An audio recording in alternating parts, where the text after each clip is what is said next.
Hello Aries, it's March 2022, Dodici here, and we've just passed that very significant 2/22/2022 date. You know, a lot of people were saying that this was the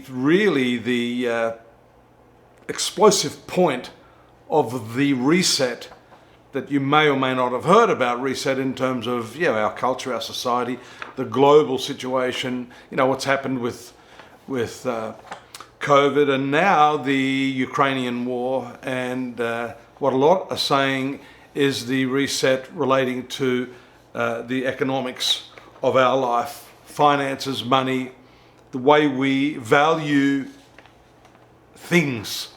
So I'd say brace yourself. We're in for an interesting ride. It's never a dull moment on planet Earth. But let's have a look at how this impacts you, because the new moon is taking place in an area that does relate to your finances. That's the 12th house. That occurs on the 3rd of March, Aries, and that's also coinciding with an important conjunction of Mercury and Saturn. So deliberate thinking around the new moon for you, associated with your expenses, the way you spend money. We see that you've had Jupiter and the Sun also transiting this part of your horoscope. So these two planets together usually indicate a very strong push to generosity, to sharing your your spoils with others, your money, your time, your resources, your love. And the new moon shows us indeed a shift in the way you approach those sorts of things. Perhaps you're starting to realize that you just can't keep giving and giving and giving. Not that you shouldn't be a generous person, but the people that you give to should be worthy of your generosity. They should be deemed to be worthy recipients, if I could put it that way. So that's a whole area of the horoscope that I think is going to come into focus for you. And the new moon is all about a shift in attitude, a new chapter that's beginning, a new approach to the way you deal with those specific issues ruled by the house in which that lunation takes place, in your case the 12th house. Mind you too, having the Jupiter Sun conjunction along with this new moon is important in terms of your spiritual development. This is a time when you may look to deepening your self-awareness, understanding the deeper meaning of life, and what's really important, because I love that saying, the best things in life aren't things. So that's an important one around the 3rd of March. Again, on the same date, we see this Mars conjunction Pluto. Now that is a perfect, what we would call a classical astrological conjunction of war, which is why we're seeing this Ukrainian situation develop.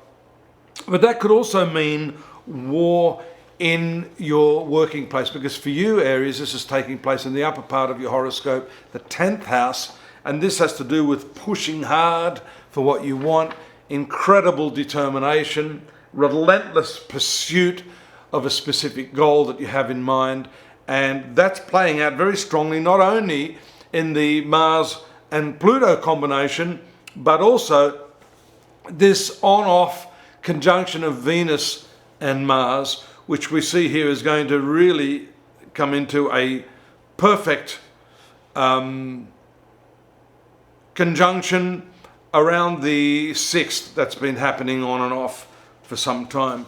So these are very important transits for you. I was just saying that conjunction of the Venus-Mars follows into the sign of Aquarius, which is your social area. And that shows also that the combined influence of this passionate combo is going to move you into unusual or uncharted territory. Aquarius is a very progressive sign. So you may be looking to look afield for new social contacts, people that are going to stimulate you in a way that you've never been stimulated before.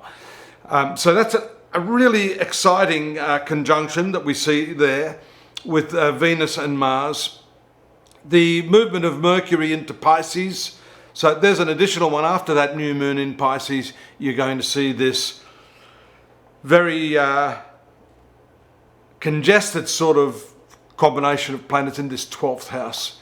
So it's going to add further astrological fuel to this whole notion of, expenses, cutting back. And you've got to be careful there with Mercury in the sign of Pisces, because this is its debilitation point. So your thinking may be a little bit clouded. Your judgment may not be all that it should be. And what date did I give on that? That was the 10th of March, when Mercury moves into the sign of Pisces. At the same time, almost a few days later, the Sun moves into conjunction with Neptune, adding a little bit more to that whole nebulous sort of fuzzy thinking. You're not really being intellectually clear on what it is you want, and therefore it's good to hold off on any important decisions at that time. There's a full moon around the 18th on the 18th in the sign of Sagittarius, which is your 9th house. This is a broader based view of things, a more exciting sort of cycle that's going to begin for you, and one in which you may want to roam around, travel, expand your mental horizons, and really put your emotional energies into something that is beyond your normal scope of activity. A couple of additional aspects here. One, which is the Mars square Uranus, is important for you because Mars is your ruling planet. A rather chaotic period for you around the 23rd of March. You've got to be careful. Maybe plan your travels and meetings for another time after that, because that can be a very explosive sort of combination. Venus conjunct Saturn puts the brakes on that Venus-Mars energy that we saw throughout the whole of the month, making you a little bit more down to earth, a little bit more less desirous of excitement, sizzle in the sexual and social department, Aries. I'm going to be back next month, but I do recommend you go over to the site, astrology.com.au. We've got a lot of stuff going on over there. We've got the dailies, the weeklies, the yearlies as well, if you want to supplement what I'm saying here. This is just a brief skimming of the surface of your astrological chart. Don't forget to subscribe and tell your friends, and take care till next month. Bye-bye now.